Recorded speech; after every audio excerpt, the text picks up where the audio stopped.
ظالم جس وقت ظلم کرتا ہے نا، اس وقت وہ یہ سمجھ بیٹھتا ہے کہ میں ہمیشہ اسی طاقت میں رہوں گا۔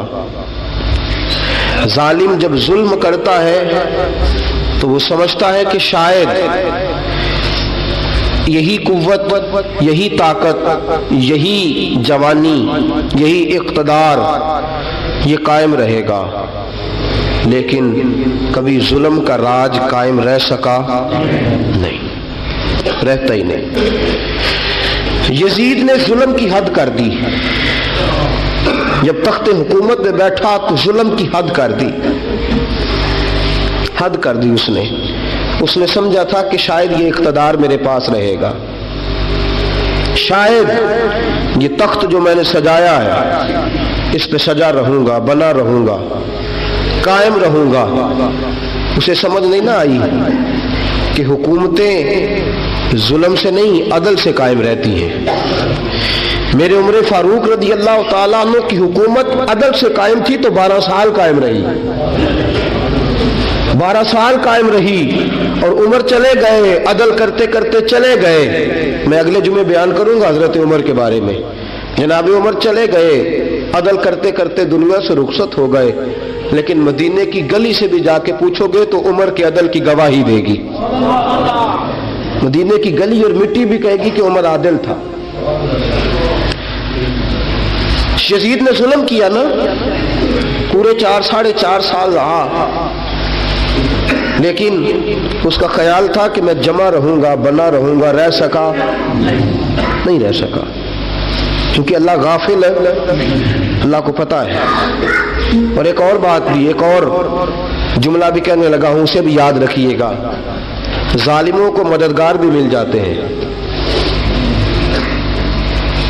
ظالموں کو مددگار بھی مل جاتے ہیں، بلکہ ظالموں کے مددگار زیادہ ہوتے ہیں۔ بدی جلدی پھیلتی ہے، گناہ جلدی پھیلتا ہے، ظالموں کے مددگار زیادہ ہوتے ہیں۔ یزید کو مددگار ملے، ابن سعد ملا، ابن زیاد ملا، شمر ملا، خولی بن یزید ملا، بڑے اسے مددگار ملے جو کہتے تھے کہ بالکل کوئی خطرہ ہی نہیں، دنیا تو ترستی ہے تیری دید کو، اور سب خیر ہے، ہر جگہ امن ہی امن ہے۔ یزید جب ظلم کر رہا تھا تو سمجھتا تھا مجھے کوئی نہیں پوچھے گا، کوئی میرے قریب نہیں آئے گا، لیکن یارو اس تک دنیا کا کوئی بندہ تو نہیں پہنچ سکا، لیکن اللہ کا قہر تو پہنچ گیا نا، اللہ کے انصاف کا ہاتھ تو پہنچ گیا نا، رب تو ہے نا دیکھنے والا۔ عبید اللہ ابن زیاد کے دربار میں جب سیدنا امام حسین کا کٹا ہوا سر پہنچا نا، اس نے ایک چھڑی پکڑی، اور چھڑی پکڑ کے نا تو امام حسین کے لبوں پہ مارنے لگا، کہنے لگا تجھے کہا تھا نا بات مان جا، کٹا ہوا سر تشت میں رکھا ہے، تجھے کہا تھا نا بات مان جا۔ راوی کہتا ہوں عبید اللہ ابن زیاد نے چھڑی ماری اور اس نے بے ادبی کی، کہنے لگا تو تھا ہی اس قسم کا، تیرا یہی حال ہونا چاہیے تھا معاذ اللہ۔ حضرت بریدہ اسلمی حضور کے صحابی دربار میں موجود تھے، فرمایا ابن زیاد تو برا ہے، تیرا باپ برا ہے، چھڑی پیچھے کر۔ کئی بار میں نے ان لبوں کو مصطفیٰ کو بوسے دیکھے ہوئے دیکھا ہے، پیچھے کر، پیچھے کر، ہٹا لے۔ راوی کہتے ہیں کہ 1 2 3 4 5 6 سال گزر گئے، وہی کوفے کا دربار، وہی محل، وہی تخت اور وہی تشت جس میں امام حسین کا سر رکھ کے لایا گیا تھا۔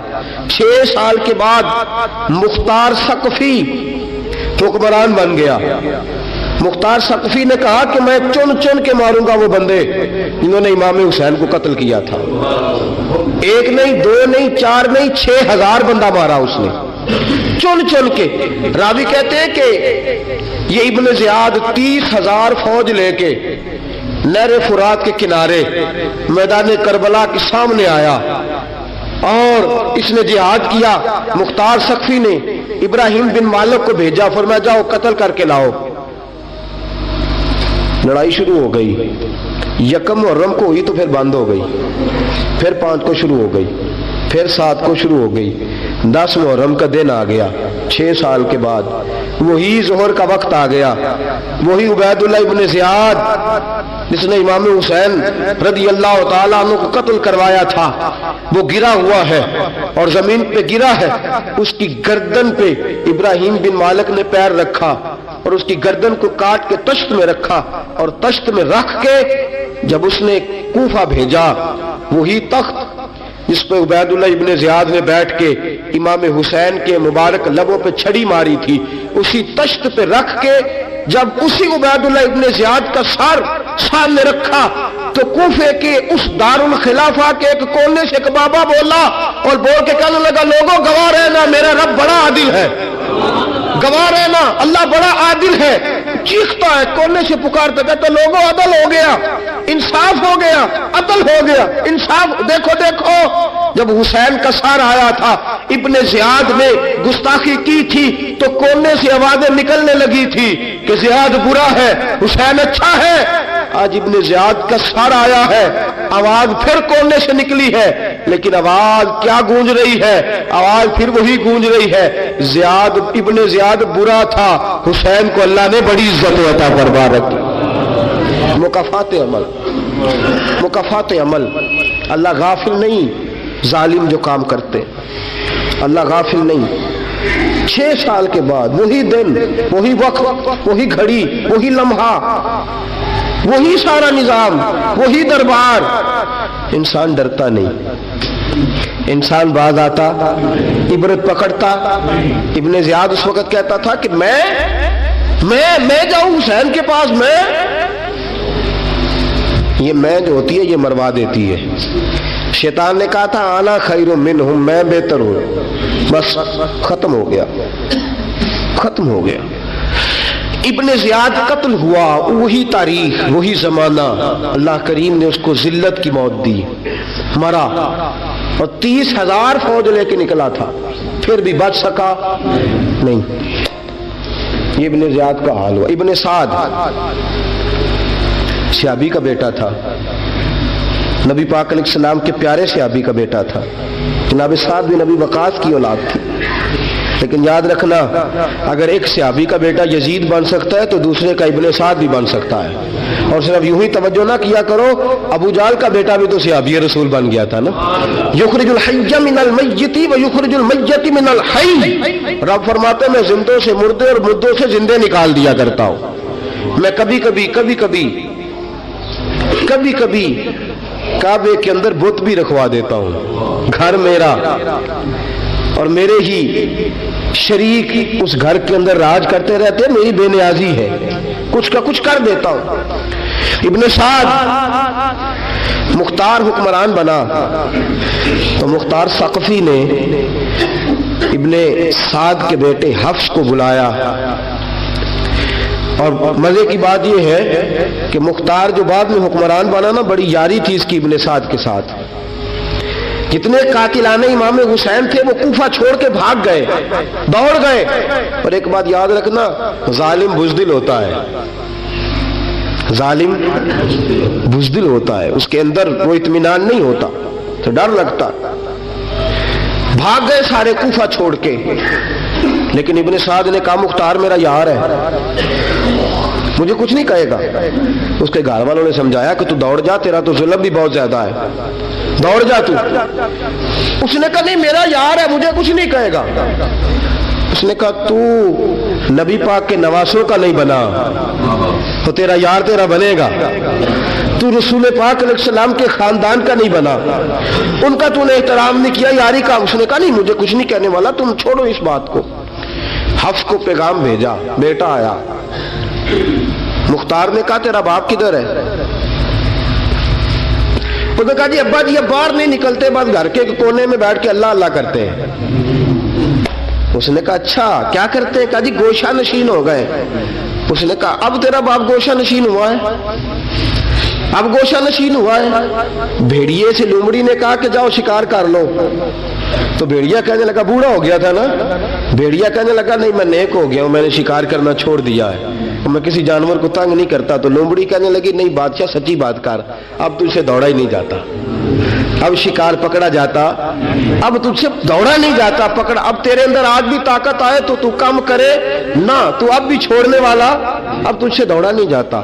ملا رومی فرماتے ہیں بوڑھا ہو کے تو بھیڑیا بھی نیک ہو جاتا ہے. کہا کہ جاؤ,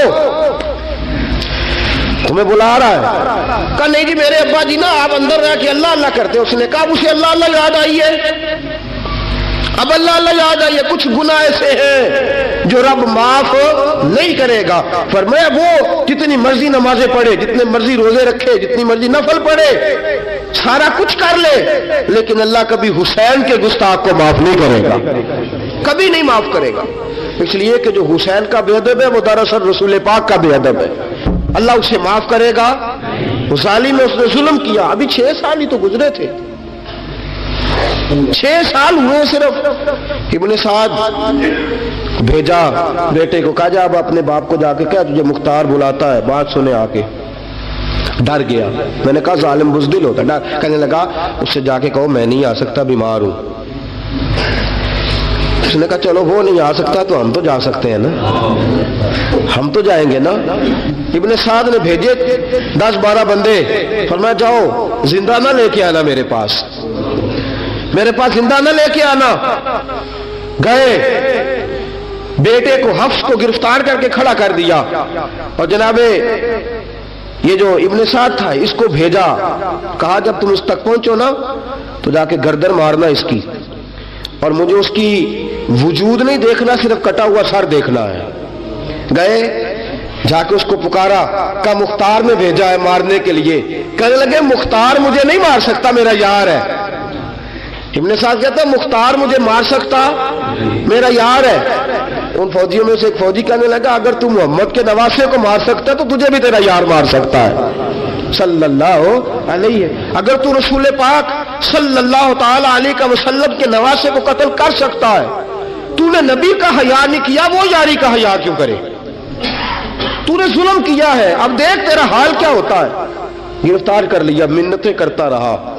تاریخ ابن سعد کو بتا رہی تھی کہ ابن سعد تو ہاتھ باندھتا ہے, پاؤں پکڑتا ہے, ذرا یاد کر میدان کربلا, میدان کربلا تجھے اپنی باری آئی ہے تو تو ہاتھ باندھتا ہے. میدان کربلا یاد کر, حسین نے بھائی کی بھی لاش اٹھائی تھی, حسین نے جوان بیٹے کی میت بھی اٹھائی تھی.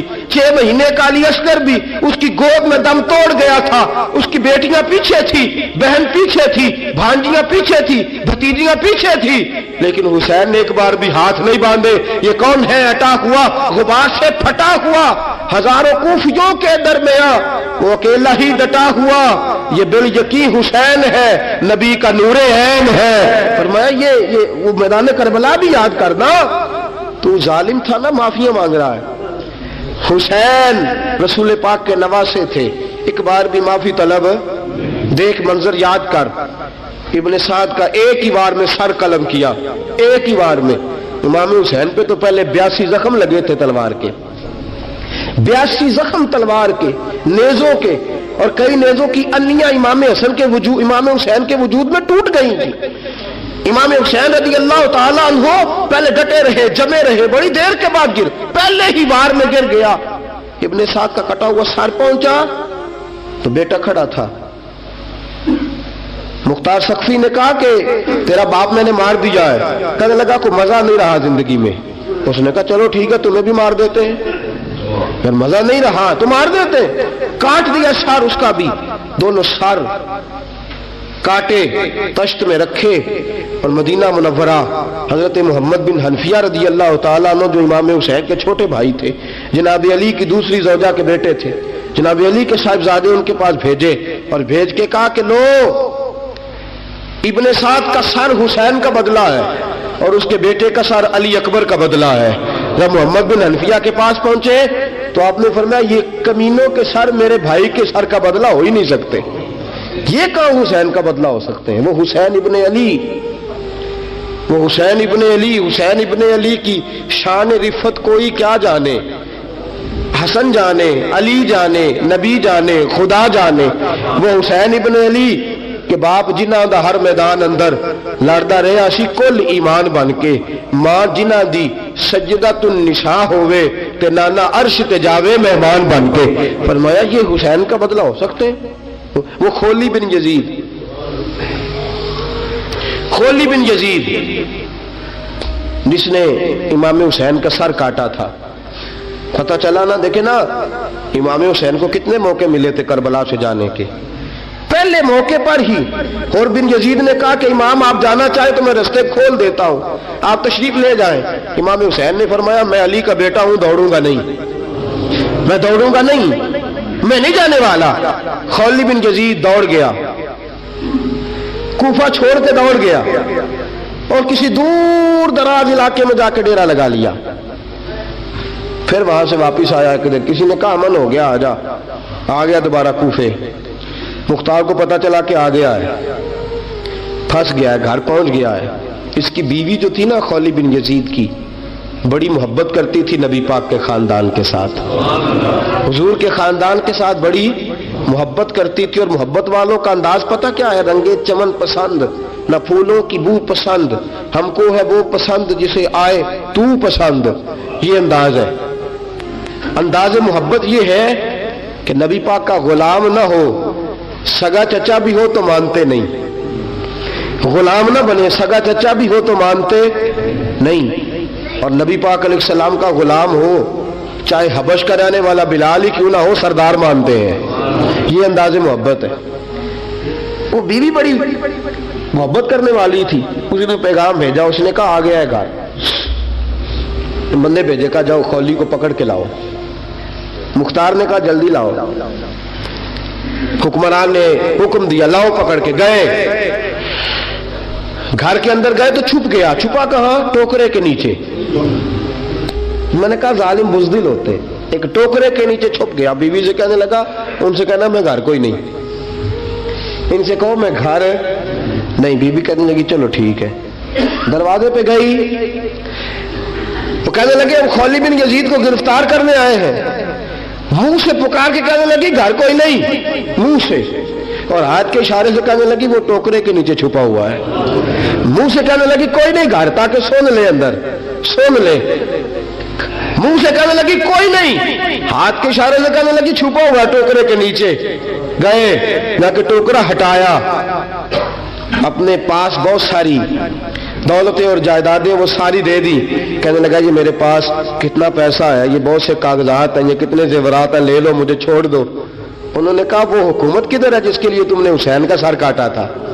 کدھر ہے وہ تمہارے تخت، اور کدھر گئی وہ تمہاری سلطنتیں، اور کدھر گئی وہ تمہاری دولت اور اقتدار، اور کدھر ہے وہ تمہارا اسلحہ جس کی بنیاد پر تم نے رسول پاک کا خون میدان کربلا میں بہایا تھا؟ وہ ہمارے سامنے لے کے آ۔ کہنے لگا یہ تھوڑے سے انعامات جو میں نے اکٹھے کیے تھے، یہ دنیا کی گندی دولت، اس کے لیے میں نے میدان کربلا میں امام حسین کا مبارک سر مبارک تن سے جدا کیا تھا، لے لو، مجھے چھوڑ دو۔ انہوں نے کہا نہ دنیا میں لے تجھے چھوڑیں گے اور نہ اللہ ہی تجھے قیامت کے دن چھوڑے گا۔ گرفتار کر کے لائے، گرفتار کر کے لائے۔ مختار نے کوفے کے بازاروں کے اندر اعلان کیا کہ آؤ باہر نکلو، تمہیں بتاؤں حسین ابن علی کا خاندان گرفتار کر کے انہی کوفے کی گلیوں میں پھرایا گیا تھا نا، یہی گھمایا گیا تھا، آؤ تمہیں دکھاؤں خدا کا انتقام اور اللہ تبارک و تعالیٰ کا انصاف تمہیں دکھاؤں، آؤ میدانوں میں نکلو، گھروں سے باہر آؤ۔ مختار ثقفی اگرچہ بندہ آباد میں یہ بھی ٹھیک نہ نکلا، لیکن بعض اوقات میرے نبی پاک علیہ السلام نے فرمایا اللہ اپنے دین کا کام اپنے نافرمان سے بھی لے لیا کرتا ہے، اس نے کام لینا ہو فاسق سے بھی لے لیتا ہے۔ اللہ نے لے لیا کام، نکلو میدانوں میں، نکلے باہر، چوک بھر گئے، گلیاں بھر گئیں، کوفے کے محلات بھر گئے۔ مختار نے کہا لوگوں 6 سال پہلے کی تاریخ بھی ذہن میں رکھنا، اور آج کا دن بھی تم کبھی مجیب و خولی بن یزید ہے کہ یہ نعرے لگاتا تھا کوفے کی گلیوں میں کہ میں نے حسین کا سر کاٹا ہے، میں نے حسین کا سر کاٹا۔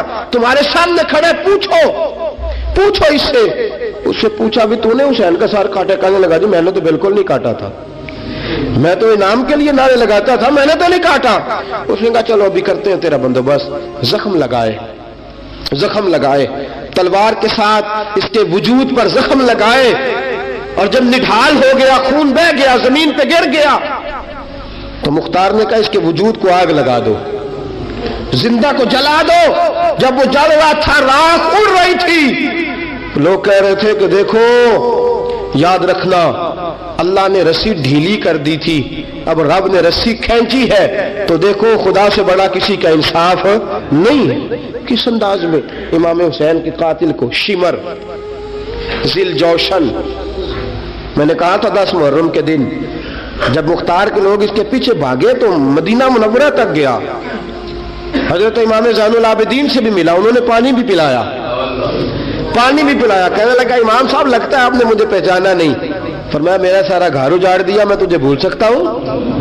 کہا پھر پانی کیوں پلایا ہے؟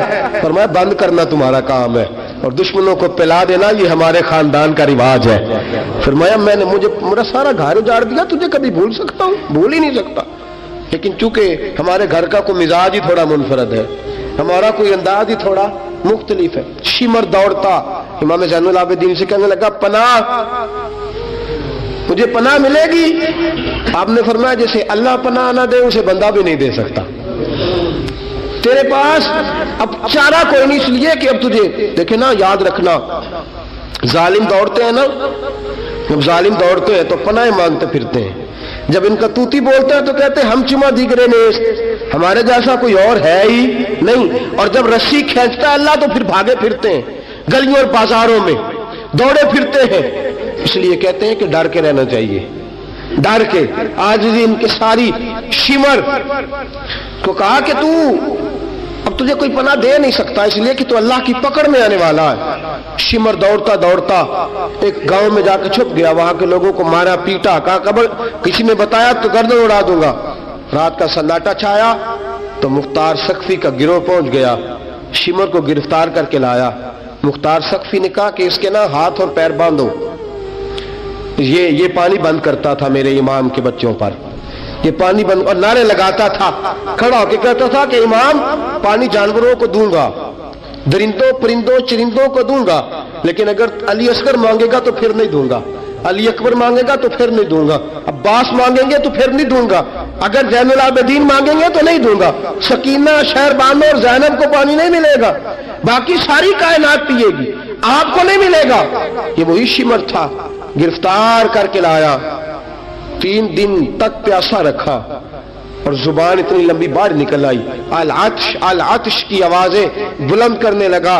کہا جناب اس کا کرنا کیا؟ کہا اس کے ہاتھ باندھ دو، پیر باندھ دو، اور جو بھوکے کتے ہیں نا جن کو کئی دنوں سے میں نے بھوکا رکھا ہوا ہے، وہ کتے اس پر چھوڑو، اور جب کتے اس کا گوشت نوچے تو کوفے کے بازاروں میں اعلان کرنا کہ جو نبی پاک کی اہل بیت کا گستاخ ہو اسے اسرائیل بھی جان نکالنے نہیں آتے۔ کتے نوچتے ہیں، تڑپتا ہے لیکن جان نکلتی۔ کہا آؤ دیکھو آ کے یہ ہے میت کسی بے ادب کی، منہ دکھانے کے قابل نہیں ہے، ان کے دشمن پہ لعنت خدا کی، رحم پانے کے قابل نہیں ہے۔ فرمایا دیکھو جان بھی نہیں نکل رہی۔ فرمایا یہ وہ ہے جس کو 2 گز زمین بھی نہیں مل سکی، کتوں کے پیٹوں میں اسے جگہ ملی ہے۔ یہ وہ تھا تو جناب امام حسین رضی اللہ تعالیٰ عنہ کے خاندان پہ پانی بند کرنے والا تھا۔ میرے عزیزو دیکھو، رب فرماتا ہے کہ میں کبھی کسی ظالم سے غافل نہیں